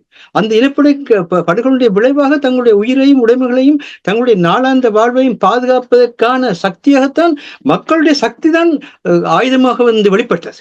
அதை எத்தனையோ ஆய்வுகள் வெளிப்படுத்தி இருக்கின்றது. தமிழர்களுடைய பலம் என்பது அவருடைய துப்பாக்கியில் இருந்த குண்டில் இருந்து வரவில்லை, மக்களுடைய சக்தி தான் அந்த குண்டாக பரிணமித்தது, அந்த குண்டாக பரிணமித்து மக்களை பாதுகாத்தது. அதை மறந்து வரலாற்று திரிவாதம் செய்கின்றவர்களுடன் சேர்ந்து, அது ஸ்ரீலங்காவா இருந்தாலும் சரி, ஸ்ரீலங்காவுடைய ஆதரவு நாடுகளாக இருந்தாலும் சரி, தமிழுடைய வரலாற்று திரிவாதம் செய்யும். அந்த திரிவாதம் செய்கின்றவர்களோட கூட்டிணைந்து நிற்கின்ற நீங்கள் மூளைச்செலவை செய்யப்பட்டிருக்கிற அந்த உங்களுடைய மூளைக்கு பித்தலாட்டத்தை மக்களிடத்தில் கொண்டு வராதீர்கள், வரலாற்றை திரிக்காதீர்கள். மக்கள் தான் தமிழர்களுடைய எப்படியா மாறினார்கள், அதாவது மக்கள் தான் எல்லா போராட்ட குழுக்களாலும் கூட மாறினார்கள். எந்த ஒரு போராட்ட குழுவிலோ அல்ல எந்த ஒரு தேசிய எதிர்ப்பு நிலையிலோ ஒரு நாடோ அல்லது வேறொரு கூலிப்படையோ நின்று எங்களுடன் போராடியதாக சொல்லட்டும் பார்ப்போம். ஸ்ரீலங்காவுடன் எத்தனை கூலிப்படைகள் நின்றன என்பது தெரியும் உலகத்துக்கு. ஆனால் தமிழர்களுடன் எந்த ஒரு கட்டத்திலாவது ஒரு வெளிநாட்டு கூலிப்படை நின்று போராடியது, வெளிநாட்டு நாடொன்றினுடைய படை நின்று போராடு சொல்லட்டும் பார்ப்போம். அந்த விஷயத்தில் தமிழர்கள் தெளிவாக இருந்தார்கள். எங்களுடைய மக்களுடைய சக்தி அது அந்த நேரத்திலே ஆயுத எதிர்ப்பாக வெளிப்படுத்த வேண்டிய தேவை ஏற்பட்டது. அந்த தேவையின் காரணமாக தான் நீங்கள் என்று வெளிநாடுகள் வந்திருந்து கொண்டு இந்த கதையில பேசிக் கொண்டிருக்கிறீர்கள். நீங்கள் அங்கு லக்ஷ்மண் கதிர்காமரே 83ஆம் ஆண்டு இனக்கலவரத்தின் பின்னர் கொடுத்த ஒரு பேட்டியில் கூறியிருந்தார், தமிழக விடுதலை புலிகள் யாழ்ப்பாணத்தில் தோன்றியாவிட்டால் நாங்கள் கொழும்பில் வாழ்ந்திருக்க மாட்டோம் என்று. அவரே கூறியிருந்தார். அவரே என்ன பிரச்சனைன்னா, மக்களுடைய அந்த சக்தி மக்களை பாதுகாக்கின்ற ஒரு பெரும் சக்தியாக மாறாவிட்டால் மக்களால் வாழ முடியாது. அதைத்தான் போராட்டம் என்று சொல்கின்றோம். எங்களுடைய உடம்பில் கூட நாங்கள் எதற்காக வேண்டி மருந்து எடுக்கிறோம். மருந்து ஆயுதம் தான். மருந்து எதுக்காக உள்ளெடுக்கிறோம். அந்த உடம்புடைய போராட்ட சக்தியை உடம்புடைய பாதுகாப்பு சக்திக்கு வலுப்படுத்துவதற்காக. அது தெரியாமல் எங்க மருந்து குடியாமல் இருங்க பார்ப்போம். மருந்து குடியாமல் இருந்து நாங்கள் எந்த விதமான ஆயுதத்தையும் ஆயுதம் உண்டா கருவி, சரியா, எந்த விதமான கருவியையும் கொண்டு என்னுடைய உயிரை பாதுகாக்க மாட்டேன் என்று இருங்க பார்ப்போம் என்ன நடக்குது என்று. ஒரு 3 வருஷத்துக்கு நீங்க உயிர் உழைப்பு கொண்டு பார்ப்போம். ஆகவே இந்த உண்மையில புரிந்து கொள்ளணும். அதே நேரத்துல பாருங்க, இப்ப இந்த ஆசிரியர் இலங்கத்தில் நாங்க சிறப்பாக குறிப்பிட்டிருந்தோம். இன்றைக்கு அன்றைய மாதிரி தான் இன்றைக்கும் மக்கள் வீடுகளிலும் இந்த சட்ட அமுலாக்க பிரிவுகளால் கை செய்யப்பட்டு கொண்டு போகப்படுகின்றார்கள். வேலைக்கு போகைகளும் விரைகளும் தெருக்களிலும் கூட கை செய்யப்படுகின்றார்கள். அதை வலியுறுத்தக்கூடிய முறையிலே அன்று போல இன்று ஈழத்தமிழ் அழைப்பை சிங்கள பௌத்த நாடாக இலங்கையை மாற்றுவதற்கான கருவியாக கொண்டு இந்த அரசு செயல்பட்டு வருகிறது என்பதை சர்வதேச உண்மைக்கு நீதிக்குமான செயற்திட்ட அமைப்பினர், பாதுகாப்பு படையினர் தமிழ் இளையவர்களை கடத்தி சென்று வலிந்து காணாமலாக்கல், சித்திரவதைகளுக்கு உள்ளாக்குதல், பாலியல் வன்முறைக்கு உள்ளாக்குதல் 2015 முதல் 23 என்னும் புதிய அறிக்கையை நிரூபித்துள்ளனர். 139 சம்பவங்களை சாட்சியப்படுத்தியுள்ள இவ்வறிக்கை பாதிக்கப்பட்டுள்ள 65 பேர் சொந்த வீடுகளில் அல்லது உறவினர்களின் வீடுகளிலிருந்து சட்ட அமுலாக்க அதிகாரிகளால் விசாரணைக்கு அழைத்துச் செல்லப்பட்டவர்கள், மற்றவர்கள் வீட்டுக்கு அல்லது வேலைக்கு சென்று கொண்டிருக்கையில் பிடித்துச் செல்லப்பட்டவர்கள் என்பதையும் எடுத்து வைத்துள்ளது. இவர்களில் 130 பேர் கடும் சித்திரவதைக்கு உள்ளாக்கப்பட்டுள்ளனர் எனவும் அறிக்கை தெரிவித்துள்ளது. இவ்வமைப்பு தங்களுக்கு சாட்சியங்கள் தர இயலாத நிலையில் உள்ள பாதிப்பற்றவர்களின் நிலைகளையும் கவனத்தில் எடுப்பின் பாதிப்பற்றவர்கள் மிக மிக மிக அதிகமாகவே உள்ளனர் என்பதையும் விளக்கி இவர் பரந்துபட்ட குற்றச்செயல்களாக முறைப்படுத்தப்பட்டு நடைபெறுகின்றனர் என்பதை தெளிவாக்கியுள்ளது. அத்துடன் யுத்தம் முடிந்த காலத்தில் பாதுகாப்பு படைகளால் பின்பற்றப்பட்ட அதே முறைகள் இன்று வரை தொடர்கின்றன என்பதையும் வெளிப்படுத்திய அறிக்கை தமது குற்றங்களுக்குரிய பின்விளைவுகள் எதனையும் எதிர்கொள்ளாமல் அதிகாரத்தை பயன்படுத்துவதை தண்டனை விலக்கு என்று வரையறை செய்தல் ஸ்ரீலங்காவின் அரசியலமைப்பு மற்றும் அரசியல் கலாச்சாரத்தில் ஆழமாக வேரூன்றியுள்ளமையே பாதுகாப்பு படையினால் செய்யப்படும் சர்வதேச குற்றங்களுக்கு பல தசாப்தங்களாக பொறுப்பு குரல் இல்லாதிருப்பதற்கான காரணம் என்பதையும் தெளிவுபடுத்தியிருக்கின்றது. இதை பார்த்தால் இதற்காக வேண்டி போராட்டம் வந்தது, இன்றும் மக்கள் ஜனநாயக ரீதியாக ஏன் போராட வேண்டும் என்பதற்கான விடையை சர்வதேச அமைப்புகளை சொல்லித் தருகின்றது. இப்படியான நிலை இன்றும் இருந்து கொண்டிருக்கின்றது. பார்த்தீங்கன்னா இப்ப எல்லா தூதுவர்களும் எல்லா நாட்டு தூதுவர்களும் எல்லா அரசியல் கட்சிகளையும் சந்திக்கிறார்கள். ஏனென்றால் இலங்கையில சர்வதேசத்தினுடைய ஒரு மேற்பார்வை கூடாக இலங்கையினுடைய அரசியல் எதிர்காலம் கட்டமைக்கப்பட ஒன்ற நிலையை ஸ்ரீலங்கா அரசாங்கம் தோற்றுவித்து விட்டது. ஆனா இப்பொழுது பிரித்தானிய தூதரகத்தினுடைய முதல் செயலாளர் டாம் சொப்பர் அவர்கள் திருவண்ணாமலையில தமிழரசு கட்சியினுடைய மாவட்ட பணிமனைக்கு சென்று சந்தித்திருக்கிறார்.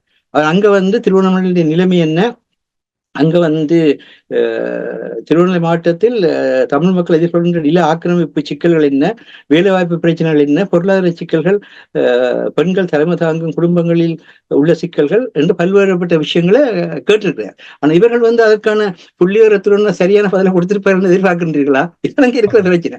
ஏனென்றா இதே பிரச்சனை ஜப்பானும் சரி, தென்னாப்பிரிக்காவும் சரி, அல்லது சுவிட்சர்லாந்தும் சரி, இந்த மண்ணில இருக்கிற மக்களுக்கான ஒரு எதிர்காலத்தை உருவாக்க வேணும் என்று ஒரு சர்வதேச அமைதியை கொண்டு வர நிலையில பேசுகிறார்கள். அவர்கள் தவறில்லை. ஆனால் நீங்கள் அவர்களிடம் அதை வெளிப்படுத்துவதற்கான சரியான தரவுகள், தகவல்கள், சாட்சியங்கள், மக்களுடன் அவர்கள் இணைத்தல், பாதுகாப்பான முறையில அவர்களுக்கு மக்களை சந்தித்து உண்மையை தெரிந்து கொள்ள இதற்கான எதை செய்து வைத்திருக்கிறீர்கள் இதுவரை எந்தம்? அப்படி என்றால் அங்கு வருகின்ற பொழுது எதுவுமே இன்றைக்கு நீங்கள் இது அனுரகுமார திசாநாயக்காவை எடுத்தீங்கள் என்றால் இன்றைய அவர்களுடைய வளர்ச்சி என்னவென்றால் ஒரு கட்டத்தில் எந்த நாடுகளுடன் தொடர்பு கொள்ளாமல் இருக்க வேண்டும் என்று சொன்ன அந்த அமைப்பு இன்றைக்கு எல்லா நாடுகளுடன் தொடர்பு கொள்கிறது என்றால் அவர்கள் தங்களுடைய பிரச்சனையை வெளிப்படுத்த முற்பட்டார்கள். அவர்களுடைய பிரச்சனை சிங்கள சார்ந்த பிரச்சனை, எவ்விதமாக ஜேபி அளிக்கப்பட்டது, என்ன நடந்தது என்ற விஷயங்களை அவர்கள் தெளிவாக பேச வெளியிட்டார்கள். அப்ப அந்த நேரத்தில் அவர்கள் தெளிவர்கள் போனார்கள். எங்களிடத்தில் எங்களுடைய வரலாற்று தெளிவு. இப்ப அடுத்த ஒரு ஆகவும் ஒரு சுவாரஸ்யமான விஷயம் என்னென்றால் சட்டத்திறனியாக இருக்கிற மதிப்புக்குரிய பாராளுமன்ற உறுப்பினர் சுமந்திரன் அவர்கள் சட்டத்தின் ஒரு தகுதியுள்ள ஒரு அறிஞர் என்று கூட போற்றப்பட்ட நிலையில் இருக்கிறவர் என்ன சொல்லி இருக்கிறார் என்றால், தந்த செல்வநாயம் சமஷ்டியை கேட்கவில்லை என்ற அளவுக்கு தந்த செல்வநாயத்தினுடைய தன்மை இருந்தது என்று வீரேசல்ல ஒரு விளக்கம் கொடுத்திருக்கிறார். ஆனால் 1975ஆம் ஆண்டு ஸ்ரீலங்கா பாராளுமன்றத்தை நிராகரித்து தந்த செல்வநாயம் அவர்கள் ஸ்ரீலங்கா பாராளுமன்றத்திலேயே உரை நிகழ்த்தி கடந்த 24 ஆண்டுகளாக நாங்கள் இந்த ஒற்றையாட்சி பாராளுமன்ற முறைமைக்கூடாக நாங்கள் எங்களுடைய அரசியல் உரிமைகளை அடைவதற்கு முயற்சித்தோம். நாங்கள் காலனித்துவ போராடியதே எங்களுடைய அரசியல் உரிமைகளை பெறுவதற்கு. அதை நாங்கள் பெறாத காரணத்தினால் இந்த பாராளுமன்றத்தை நாங்கள் இன்றையிலிருந்து விட்டு வெளியேறி எங்களுடைய தன்னாட்சி உரிமையின் அடிப்படையில் எங்கள் அரசியல் எதிர்காலத்தை நாங்கள் வெளிப்படுத்துகிறோம் என்று அறிவித்ததை, அந்த ஒரு தன்னாட்சி பிரகடனத்தை வெளிப்படுத்தினதை மதிப்புக்குரிய சட்டத்திறனியா இருக்கிற அவர் அந்த பகுதியை படிக்காமனா அரசியல் ஈடுபடுகின்றார் என்கின்ற ஒரு திகைப்பை ஏற்படுத்துகிறார். சாதாரண மனிதன் கூறினால் பரவாயில்லை, நீங்கள் வரலாற்று தெரிவாதத்தை செய்வதை இப்படியா செய்யாதீர்கள். ஏனென்றால் தந்த செல்வநாயம் 72ஆம் ஆண்டு அரசியலமைப்பு நிறைவேற்றப்பட்ட உடனேயே காங்கிரஸ் தொகுதியை ராஜினாமா செய்து இதை ஒரு அடையாள குடியேற்றமாக நடத்துங்கள். இந்த அடையாள குடியேற்றத்தில் மக்கள் இந்த பாராளுமன்றத்தை நிராகரிக்கிறார்கள். இது சோல்பரிய அரசியலமைப்புடன் இது முடிவடைந்து விட்டது. நாங்கள் எங்களுடைய அரசியல் எதிர்காலத்தை நாங்களே எதிர்கொள்கிறோம் என்று அடையாள குடியேற்றத்தை நடத்தினார். அதன் பின்னணியில் தான் 76ஆம் ஆண்டு வட்டுக்கோட்டை தீர்மானம் வந்தது. அதன் பின்னணியில் தான் 77ஆம் ஆண்டு பொதுத்தேர்தல் நடைபெற்றது. இந்த ஒரு வரலாற்று வளர்ச்சியை ஒரு சட்டத்திறனியாக இருந்து கொண்டு பலரை நீங்கள் பயங்கரவாத தடுப்பு சட்டத்தில் கைது செய்யப்பட்டவர்கள் நீங்கள் பேசி வெளிவர உதவி செய்தீர்கள் என்றதை நன்றியுடன் நோக்குகிறோம். அது வேறு விடயம். ஆனால் நீங்களே இந்த மாதிரியாக ஒரு வரலாறு திரிவாதத்தை செய்து தந்தை செல்வநாயகத்தின் வழியில் செல்கின்றோம் என்று சொல்லி, தந்தை செல்வன் தான் இந்த தேசிய விடுதலை போராட்டத்துடைய வித்தியை இட்டவர். அதை வரமாக வளர்த்தெடுத்து அதை செயற்படுத்தியவர் தான் தேசிய தலைவர் வேலுப்பிள்ளை பிரபாகரன் அவர்கள். அவர்களுக்கான அந்த அதிகாரம் 77ஆம் ஆண்டு பொதுத் தேர்தல் விஞ்ஞாபனத்தில் மிக தெளிவாக சொல்லப்பட்டது. அதாவது பாதுகாப்பான அமைதியான தனியரசை நாங்கள் அமைப்போம், அதுக்கு ஸ்ரீலங்கா இதை ஜனநாயக முறையில் ஏற்றுக்கொள்ளாவிட்டால் வேறு எந்த வழிகளும் அதை அடையவோம்னு சொல்லியிருந்தார்கள். அந்த வேறு எந்த வழிகளும் அடையவோம் என்று அந்த தேர்தல் விஞ்ஞாபனத்தில் கொடுக்கப்பட்ட அந்த அடிப்படையில் தான் மக்கள் வாக்களித்தார்கள். அந்த அடிப்படையில் தான் இந்த ஆயுத போராட்டம் தோற்றம் பெற்றது. இந்த ஆயுத போராட்டத்தினுடைய வளர்ச்சி தேவை அது எப்படி பரிணமித்தது என்று அந்த வரலாற்று திரிவாதத்தை செய்து தயவு செய்து தமிழ் தேசிய நீக்கத்துக்குள் செல்லாதீர்கள். தமிழ் தேசியத்தை நீக்கத்தை செய்வதற்கு இந்தியா முயற்சிக்கின்றது எங்களுக்கு தெரியும், அமெரிக்கா முயற்சிக்கின்றது எங்களுக்கு தெரியும் என்று அவர்கள் அங்கே தமிழினத்தினுடைய எழுச்சி என்பது உலகளாவிய மக்களுடைய விடுதலைக்கான வளர்ச்சியாக இருக்கும் என்பதும் அவர்களுக்கு தெரியும். ஏனென்றால் தமிழர்களுடைய பரிணாமமே என்றுமே யாதும் ஊரே யாவரும் கேளீர் என்று உலகம் முழுவதையும் உள்ளடக்கி வளர்ந்தவர் நாங்கள். எங்களுடைய விடுதலை போராட்டம் 21ஆம் நூற்றாண்டினுடைய தொடக்கத்துக்கான வாயிலாக அமைந்தது. தமிழ் விடுதலை போராட்டம் இன்று வரை அந்த மாதிரி தான் உலகால் பார்க்கப்படுகின்றது. இத்தனை பல்கலைக்கழகங்கள் அதை பற்றி ஆய்வு செய்கிறார்கள். இத்தனை பல்கலைக்கழகங்களில் மக்களுடைய சக்தி எவ்விதமாக ஒரு ஒரு ஆயுத எழுச்சியாக அவர்களை பாதுகாக்கும் பற்றி ஆய்வு செய்கின்றது. இதெல்லாம் உங்களுக்கு தெரியுமா? தெரியாவிட்டால் இந்த பல்கலைக்கழகங்கள் எல்லாத்தையும் ஆய்வு செய்து தெரிந்து கொள்ளுங்கள். தயவு செய்து உங்களுடைய அரசியல் விருப்பங்களுக்காக மக்களை பலியிடாதீர்கள் என்பதுதான் இந்த ஆசிய தலையங்கத்துடைய வேண்டுகோளாக இருக்கிறது. நன்றி மாஸ்டர். இப்பொழுது எங்களுடைய மக்களுக்கு புரிந்திருக்கும் என்ன காரணத்துக்காக இவர்களை தமிழ் தேசிய அரசியல் பரப்புகள் கொண்டு சேர்த்தார்கள் என்பதை இப்பொழுது திட்ட தெளிவாக புரிந்திருக்கும். அது வசதியான அரசியலை என்ன காரணத்துக்காக கொண்டு வந்தார்கள் அதை நீங்கள் கூறுவது போல் திரிவுபடுத்தி அவற்றை மாற்ற பார்க்கிறார்கள் என்பதை மக்கள் புரிந்து கொள்வார்கள் என்று கூறிக்கொண்டு நிகழ்ச்சியை நாங்கள் நிறைவு கொண்டு வர வேண்டும். மிகவும் சுருக்கமாக அரசர்களே, பாலஸ்தீனத்தில் காசாவில் நடைபெறுகின்ற இந்த போரின் பொழுது ஐநா சபையில் நடந்த விவாதங்கள், வாக்கெடுப்புகள் இவற்றெல்லாம் பார்க்கும் பொழுது அவர்களுக்காக எத்தனை நாடுகள் வாக்களித்தார்கள், குரல் கொடுக்கிறார்கள். இப்போ பாகிஸ்தான் கூட மிகவும் காத்திரமாக ஏன் தமிழ் மக்களால் போராட்டத்துக்கு பின்னர் ஒரு நாட்டை கூட அவர்களுடைய பக்கத்துக்கு இழுக்க முடியாமல் இருப்பதற்கு என்ன காரணம்? இது நாங்கள் இவர்களை குறை கூறிக்கொண்டிருப்பதில் எந்த ஒரு பிரயோசனம் இல்லை என்று தெளிவாக தெரிகின்றது. அமைப்புகளாக இருக்கட்டும், நிலை மாற்றத்தை எப்படி ஏற்படுத்தலாம், ஏன் ஏற்படுத்த முடியாமல் இருக்கிறது? அதாவது நீங்க பாத்தீங்கன்னு சொன்னால் இந்த வெள்ளிக்கிழமை இடம்பெற்ற வாக்கெடுப்பின் போது அதை எதிர்த்து வாக்களித்தது இஸ்ரேலும் அமெரிக்காவும் உட்பட 9 நாடுகள். ஆதரவா வாக்களித்தது 143 நாடுகள். 143 நாடுகளுடன் அவர்களுக்கான ஒரு நல்ல உறவு இருக்கின்றது. நாங்கள் எங்களை அடித்து எங்களை கொன்றவன், எங்களை இழப்படுகொலை செய்தவனை தவிர வேறு எங்கேயாவது நாங்கள் இதனை விஸ்தரித்திருக்கிறோம். அதற்கு உடனடியாக கூறுவார்கள், சீனா இலங்கைக்கு ஆயுதம் கொடுத்தது, சீனா நிதியை கொடுத்தது, முஸ்லீம் எங்களுக்கு அடித்தவன் என்று சொல்லி. நான் ஒன்று கேட்கிறேன், இந்த கூகுள் இருந்தால் இந்த கூகுள்ல நீங்க டைப் பண்ணி பாருங்க, T-56 ரக துப்பாக்கி ஆட்டியண்டு இயக்கம் பாவிச்ச T-56 வந்து இயக்கம் பாவிச்சதுல முக்கிய பெருமளவானது T-56 T-81. இந்த ரெண்டும் வந்து சீனாக்காரன்.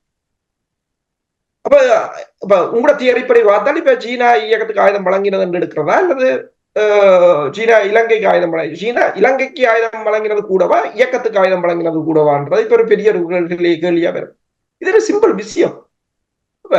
என்னென்றால் காசு இருந்தால் யாரும் ஆயுதம் வாங்கலாம், காசுக்காக யாரும் ஆயுதம் விற்பான், அதை வச்சுக்கொண்டு அரசியலை தீர்மானிக்காது. உங்களோட அரசியலை எங்கள் அரசியலை பொறுத்தவரையில் நீங்கள் அதாவது எல்லா முட்டையையும் ஒரு கூடைக்க வைக்கக்கூடாதுன்னு சொல்லுவாங்க, விழுந்தால் எல்லாம் போயிடும். நீங்கள் பல நாடுகளுடன் உறவுகளை ஏற்படுத்துங்கள். விடுதலை புலிகள் இந்த காலத்தில் நெல்சன் மண்டேலா, இதை திரும்ப கூறும், நெல்சன் மண்டேலா சிறையிருந்த தீவை கூட போய் சென்று பார்த்தார்கள். ஆப்பிரிக்க நாடுகளில் விடுதலை புலிகளின் விமானங்களை அந்த நாடுகளில் வைப்பதற்கு கூட அவர்கள் அனுமதி வழங்கினார் கூறியிருந்தார்கள். இந்த மாஸ்டர் கூறுவார், நினைக்கிற எரித்திரியா அந்த நாட்டின் அதிபர் இங்கு விடுதலை புலிகளின் காரியாலயத்தில் தான் வந்து சாப்பிடுவார். அவ்வாறான ஒரு உறவு இருந்தது. எல்லாம் லாஸ்ட், எல்லாத்தையும் தொலைத்து விட்டு நிற்கிறீர்கள். ஏன்? உங்கள் நன்மைக்காக, உங்கள் வசதிக்காக, நீங்கள் சுகமாக வாழ்வதற்காக. சரி, வாழ்ந்து விட்டு போங்கள். நீங்கள் சுகமாக வாழ்வது என்று சொன்னால் உங்களுக்கு ஒரு அமைப்பு தேவையில்லை. நீங்கள் இந்த ஸ்கூல் கெட் டுகெதர், இந்த ஒவ்வொரு கிராமங்கள் ஒவ்வொரு இதுகள் கெட் டுகெதர், அதுகள் சந்தோஷமா தான் இருக்கிறோம். அப்படியானது ஒன்றில் இணைந்து அதில் கொண்டு அரசியலை கொண்டு வந்து அதற்கு கடந்து நாங்கள் ஒரு அரசியல் அமைப்பாக வந்து அதை மல்லினப்படுத்தி ஒரு இனத்தின் விடுதலையை அல்லது ஒரு தேசத்தின் மக்கள் நாங்கள் இங்கு எவ்வளவோ செய்கிறோம் என்று சொல்கிறோம். ஆனால் எத்துக்கும் தாயகத்தில் ஒரு பலனை கொடுத்ததாக இல்லை. இப்ப மாத்திரம் இதுக்கு முதல் கூறியது போல பரந்தனாக இருக்கலாம், முல்லைத்தீவாக இருக்கலாம், கிளிநொச்சியாக இருக்கலாம், காணாமல் போகின்றது. முல்லைத்தீவில் 74% இடம் வந்து வன பாதுகாப்பு துறைக்கு போயிருக்கின்றது. ஒரு மாவட்டத்தில் 74%, சிங்கள மாவட்டத்தில் 74% அப்படியா இருக்கிறது. ஏன் கொழும்புல வன ஜீவராசிகள் இருந்த இடம் என்று சொல்லி எல்லா பிளட்டையும் இடிச்சு போட்டு மரத்தை நடந்து பார்ப்போம். அப்ப இதுகள எல்லாம் இது இப்ப எங்களுக்கு இப்ப பிரச்சனை என்னவென்று சொன்னால், எங்களுக்கு இப்ப தேவை அந்த மக்களை அங்கு தக்க வைப்பது, மக்களை காப்பாற்றுவது, மண்ணை காப்பாற்றுவது. இன்றைக்கு வந்த தகவலின் அடிப்படையில் பிறப்பு விகிதம் குறைந்து கொண்டு போகிறது. அது அங்கு மட்டும் இல்லை, இலங்கையில எல்லா நாடுகளிலும் அதான் ஒரு பிரச்சனை. சவுத் கொரியா, தென் கொரியாவில் பிறப்பு வீதம் குறைந்து கொண்டு போகும். அவன் என்ன செய்யறான் என்றால், அந்த அதை சரி செய்வதற்கு ஒரு புதிதாக ஒரு அமைச்சகத்தை திறந்திருக்கிறான். புதிதாக ஒரு அமைச்சகம். இப்ப ஒரு தன் நாட்டின் மக்கள் கொஞ்சம் வீழ்ச்சி அடையும் போது அந்த நாடு விழித்தெழுகிறது. உங்களோட மண் பறி போகிறது, மக்கள் அங்கிருந்து வெளியேறுகிறார்கள். இந்த நிலையில் நாங்கள் என்ன செய்கிறோம் என்பதுதான் இங்க பிரச்சனை. லண்டனுடைய மேயராக தெரிவு செய்யப்பட்டிருக்கிற சாதிக் கான் பற்றி கார்டியன்ல வந்து ஒரு சிறப்பான திறனை கொண்டு வந்திருக்கின்றது. அவர்கள் என்ன கூறியிருக்கின்றார்கள் என்றால், இந்த சாதிக் கான் வந்து மேயர் என்ற நிலையில் தனக்கு இருக்கிற அதிகாரத்தை பயன்படுத்தி தான் சில நல்ல திட்டங்களை லண்டனில் படுத்தியதன் காரணமாகவே வெற்றி பெற்றிருக்கின்றார். அவர் எடுத்த அந்த கொள்கையில் தன்னுடைய கட்சியை கூட எதிர்த்து நின்று செயற்பட்டிருக்கின்றார். அந்த எடுத்த கொள்கையில் மக்களுக்காக உறுதியாக நின்று செயற்பட்ட அந்த தன்மைதான் சாதிக் கானுடைய வெற்றியாக அமைந்திருக்கின்றது என்று மிகப்பெரிய ஒரு திறனை ஒன்றை செய்திருக்கின்றார்கள். எங்களுடைய அரசியல் தலைவர்கள், செயற்பாட்டாளர்கள், அமைப்பாளர்கள் எல்லாரிடமே நாங்கள் கேட்டுக்கொள்வது என்னவென்றால், நீங்கள் மக்களுக்காக எதையும் பகைத்து மக்களுக்காக நின்று உறுதியாக நில்லுங்கள். சாதிக் கான் வந்து 3வது தடவையாக லண்டன் மக்கள் தெரிவு செய்யப்பட்டது போல நீங்களும் நிச்சயமாக தமிழீழ மக்களாலும் உலகம் முழுக்க இருக்கின்ற ஈழத்தமிழர்களாலும் என்றுமே போற்றப்படுவீர்கள் என்பதுதான், மக்களுக்காக நீங்கள் செயற்படுவதற்கு சாதிக் கான் உதாரணமாக பாருங்கள் என்பதுதான் இந்த இடத்திலே கூற வேண்டியதாக இருக்கிறது. நிச்சயமாக மக்கள் போலியானவர்கள் என்றதை அடையாளம் கண்டு அதை மாற்றத்தை ஏற்படுத்துவார்கள் என்றதை நாங்கள் கூறலாம். தமிழர் தாயகத்தில் இருப்பவர்களாக சரி, அக்டோபர் 16ஆம் தேதிக்குள் தேர்தல் வரப்போறது. அதற்குள் எங்களுடைய அந்த வரலாற்று தன்மையையும் எங்களுடைய தேவைகளையும் உலகுக்கு அறிவிப்பது எப்படி என்பதுதான் இருக்கின்ற கேள்வி. நிச்சயமாக நன்றி மாஸ்டர். நாங்கள் இதோடு இன்றைய இலக்கின் சிந்தனை நிகழ்ச்சியை நிறைவு கொண்டு வரப்போகின்றோம். அதாவது உலக ஓட்டத்தின் பால் காலத்தின் நிலை மாற்றங்கள் ஏற்படும் பொழுது அவ்வாறு மாற வேண்டிய நிலைமை இருக்கின்றது. எங்களுடைய திட்டங்கள் இருந்தால் அதில் மாற்றங்கள் கொண்டு வருவதுதான். இந்த நாடுகளை நீங்கள் எடுத்து பார்த்தீங்கன்னா தேவைக்கேற்ற மாதிரியாக மாறுவார்கள்.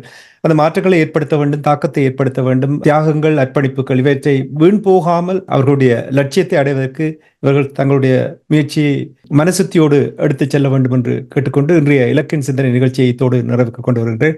நிகழ்ச்சியில் பங்கெடுத்த மூத்த ஆய்வாளர் தமிழறிஞர் ஃபட்மார் மாஸ்டர் அவர்களுக்கும் போரியல் ஆய்வாளர் அரசு அவர்களுக்கும் நன்றி கூறிக்கொண்டு தனாஞானி இந்த நிகழ்ச்சியை நிறைவு கொண்டு வருகின்றேன். நன்றி, வணக்கம் மாஸ்டர். நன்றி, வணக்கம் அரசு அவர்களே.